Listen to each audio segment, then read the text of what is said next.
Memphis Grizzlies had a tumultuous 2024 season with the suspension of star guard Ja Morant and the various injuries that happened on the team. But I think in this upcoming season, they're going to prove to people why they're one of the best teams in the Western Conference.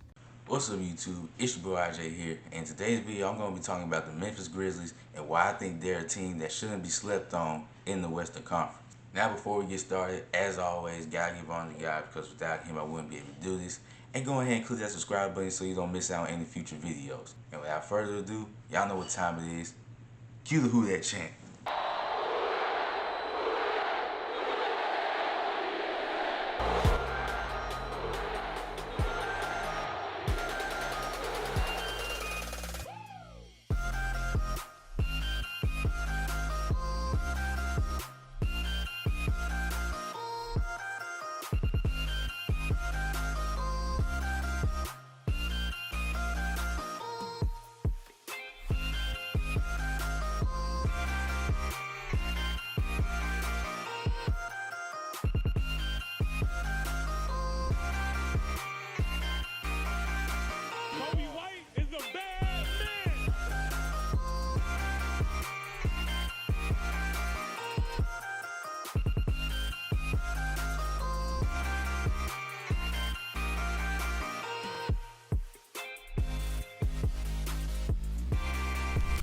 Okay, so in the last couple of seasons, the Memphis Grizzlies have been one of the more interesting teams in the NBA.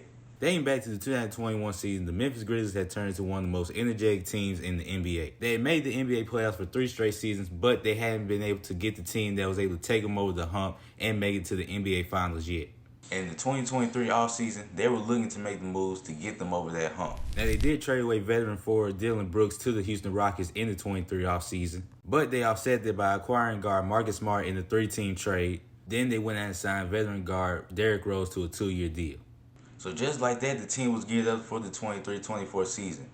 But a suspension to their star guard plus a whole lot of injuries on the team made their record not so favorable. The team would finish the 2024 season with a 27-55 record, while also going on to post an NBA record 50 different starting lineups throughout the season. So despite the poor record and the poor season that the Memphis Grizzlies had last year, there were a few bright spots during this past season, and that include my first reason on why I think they shouldn't be slept on. Number 1, the young guys stepped up.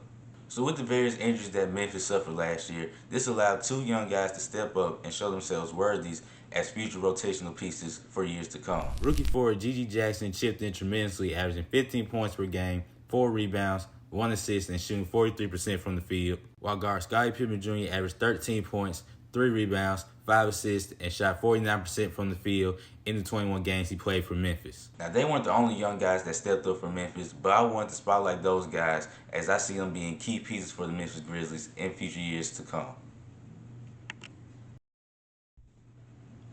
Now, the second reason why I think Memphis shouldn't be slept on is because of the key players that are returning.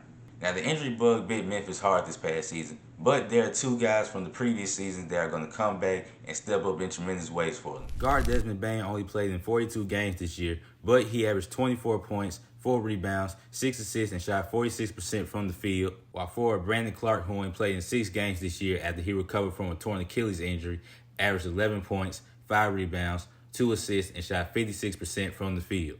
The one guy who did stay healthy for most of the season was Jaren Jackson Jr., who averaged 23 points, 6 rebounds, 2 assists, and shot 44% from the field. Not to mention, they also went out and drafted Zach Edey with the 9th overall pick in the 2024 draft. So when you have a shooter like Desmond Bane coming back from injury, plus a big man like Brandon Clark also coming back from injury, along with Zach Edey and Marcus Smart and Derrick Rose, who also missed a chunk of last year, this team has potential to go far in the Western Conference. But the one player that comes in and connects everything for this Memphis Grizzlies team is Ja Morant.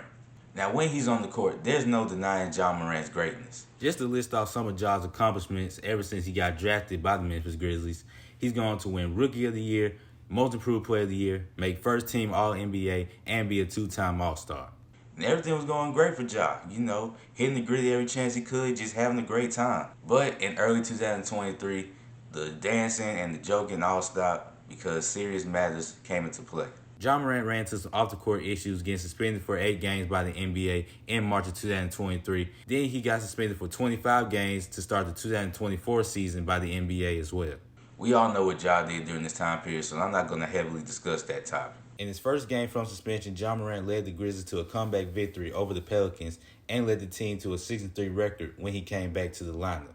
But with the common thing of this Memphis Grizzlies team this past year, the injury bug got Ja Morant. Because after playing 9 games, Ja Morant will miss the rest of the regular season with a shoulder injury. But at the time of me recording this, he has been cleared for basketball activities, which is good news not only for him but for the team. So yeah, those are the reasons why I think Memphis shouldn't be slept on in the Western Conference. Now I understand that the conference has gotten a lot better in the past couple seasons, but with Ja Morant coming back, along with the key players coming back from injuries, this Memphis team will be a problem in the Western Conference. And sooner or later, it's going to be, well...